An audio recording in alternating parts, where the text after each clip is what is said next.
Hello, my friends, and welcome back. I'm Chisgule Gaming, and in today's video, sponsored by the makers of Rise of Kingdoms, we're going to talk about the new leadership commander that's coming to the game. He just got posted to social media like 15 minutes ago. I woke up, literally saw that post got made, and then I went right to record. So here we are, pre-caffeine. Hopefully I can read all the skills just right. All right, here we go. Leadership, garrison, attack. Garrison can be, hey, we could have a fielder on our hands here. Let's read it. Let others make war. I love when I can actually pronounce the skill names. Deal direct damage up to 5 nearby enemy troops, 2,400 factor. Hey, look. That's a decent AoE damage factor. 5 targets.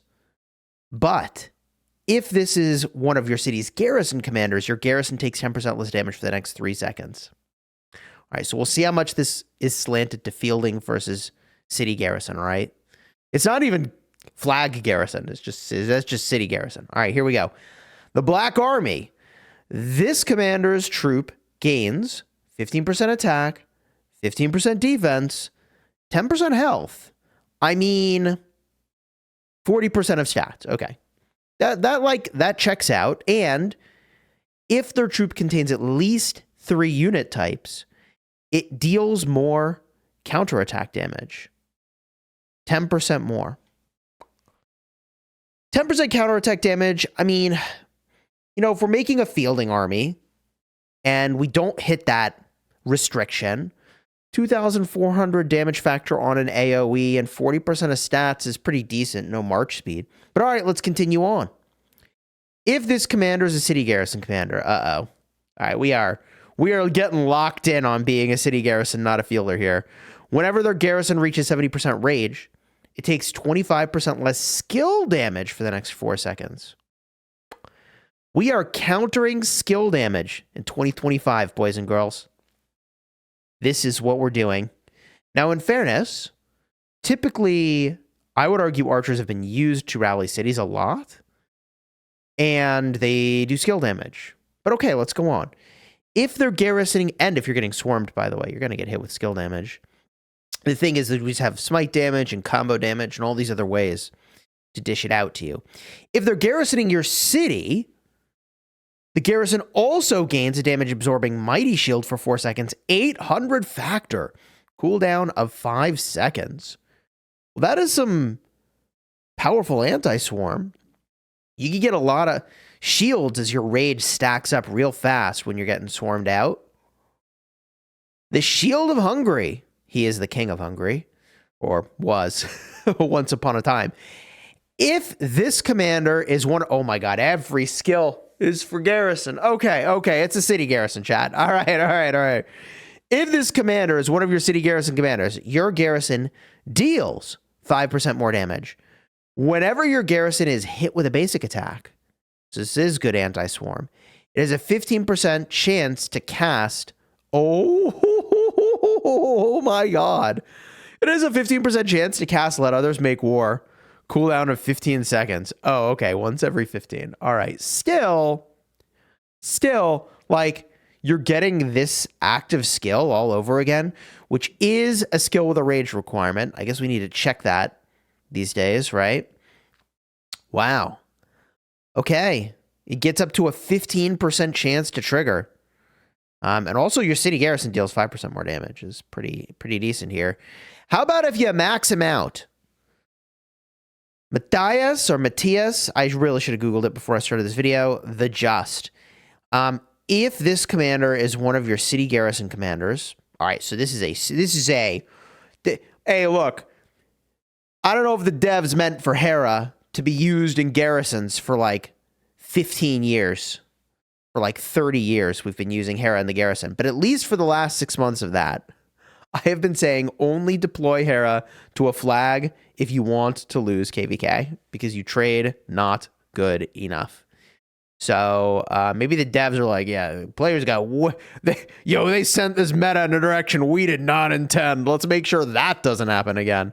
Or the next commander might actually, do exactly that. But let's see here. They say if this commander is one of your city garrison commanders, your city garrison deals 10% more damage.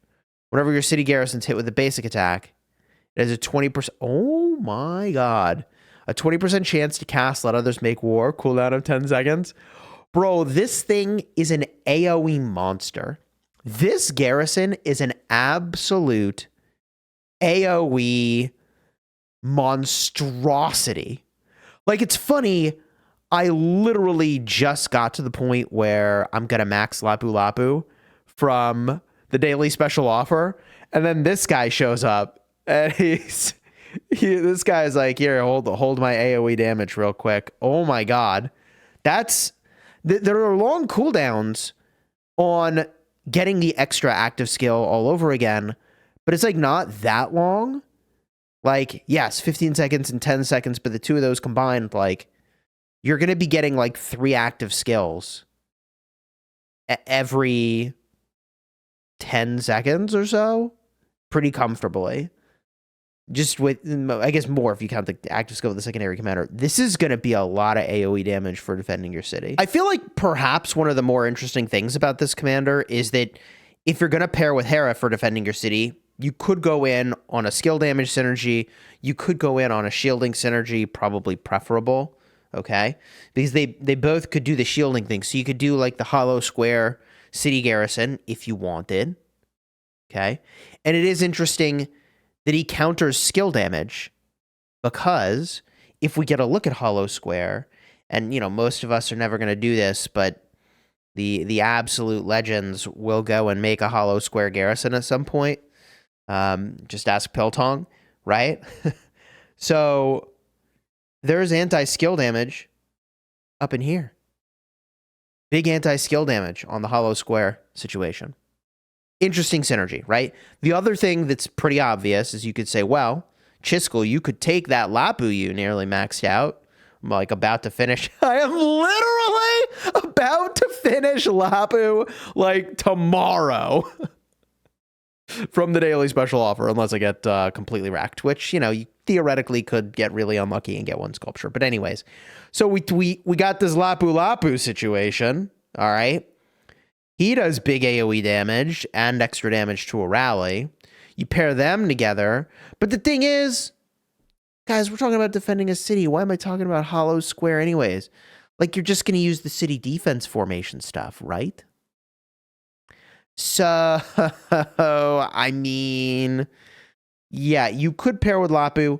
Deal more skill damage when hitting rallied armies is a W. I mean, there's not like a major synergy here, is there? They both just do fat AoE damage. I mean, that seems pretty good. Oh, here it is. Whenever your commander uses an active skill, there's the synergy, chat. There it is, baby. We got there. So, whenever you use an active skill, if you're in a stronghold, you do one thing. But if you're in a city, you get 20% damage boost. Yeah, so rip Hera. Was nice to know you. It's going to be Lapu plus the new guy together. And you're going to get all those extra activations of active skills, which means you're going to be living on that 20% damage bonus, 100% uptime. Before, you would have had like a 5-second uptime of this. Primary commander uses their active skill. You get the bonus for 3 seconds. 1 second passes. Secondary commander uses their active skill. You get 3 more seconds of this buff. That's how that would have worked, 5 total. But you're going to get those extra activations. They could happen at any time, so it may not actually spread it around. I don't know. I mean, is that even as good as I'm thinking it is? It's a decent synergy. Now, as far as garrison attack, we do have a garrison attack commander. We don't have a garrison attack leadership commander, but we do have garrison attack, and that's Ulji Mundak, right? That's like old school cool right there. We don't have do we have but leadership garrison attack? We have leadership garrison smite. Yeah, this is our boy over here, Ulji Mundak, the throwback. The funny thing is that, like, the attack tree does have some decent stuff, right? Like, if we just clear this route out real quick, you know, if you're defending your city, which is clearly what he's designed to do, we go in something like this. We're doing some big damage here. There is another route that we could go. We could go the anti-swarm route. This is important. We'll reset and cover this in just a second. But as far as like your garrison plus attack tree talents go here, you don't want to take this talent. You...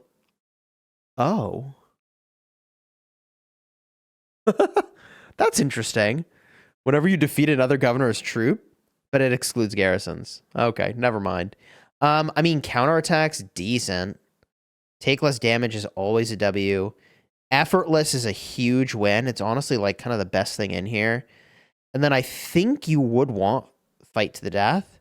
So you got 26 talent points left to work with in leadership.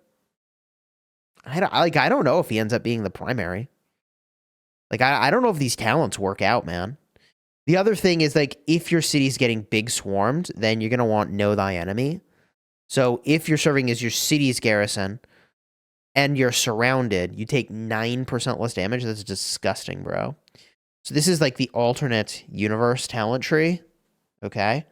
And the weirdness is that, like, that only helps you if you're getting swarmed. If you're not getting swarmed, it's not doing anything for you.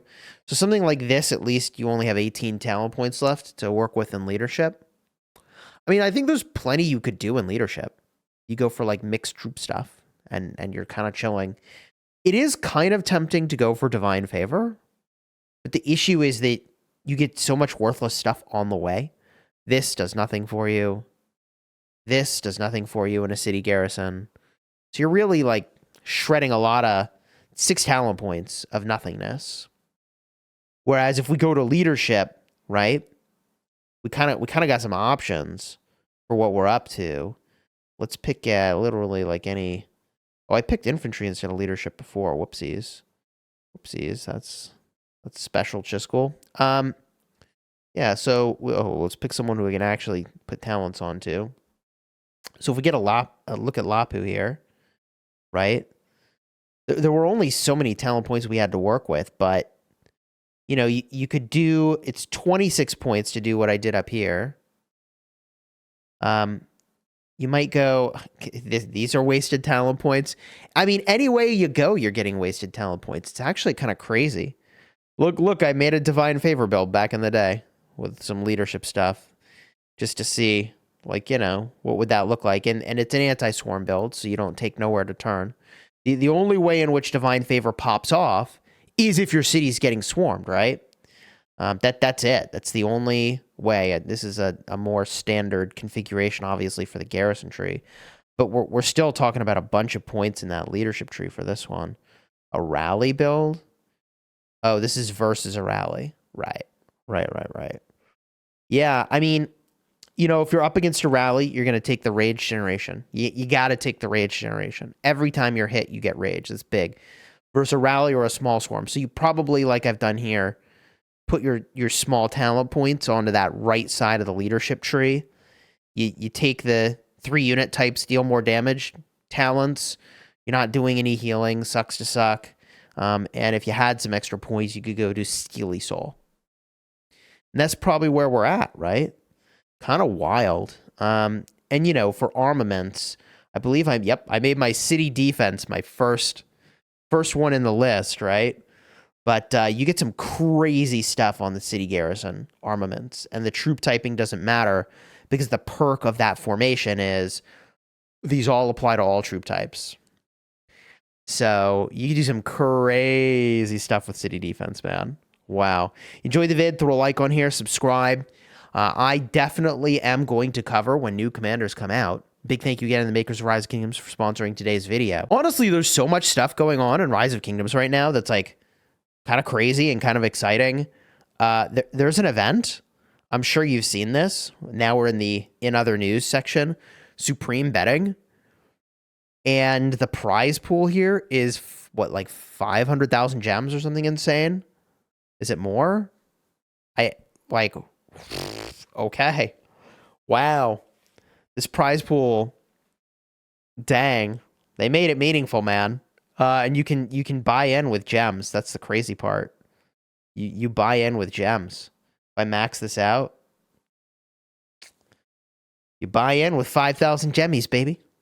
I actually think this is a really smart mechanism for the buy-in because it's very, very, very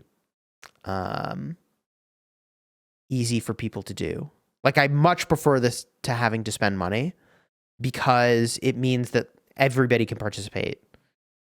I think that is pretty cool. Supreme betting. Oh my god. It is also hilarious that AO77's team and the GV77 team are in the same cluster. Like, I don't know what's happening for the ally situation, and like I should know, but like AO77, wait, like my kingdom's got 2 groups in the same cluster here. Okay, sure. So yeah, like and we allied MX in the practice. Are we gonna ally them again? I don't know what the plan is, but I probably should know. Anyways, you enjoyed the vid, throw a like in here, subscribe. I need caffeine. I just woke up. Until next time, you have fun. Smash your enemies. Take care, everybody.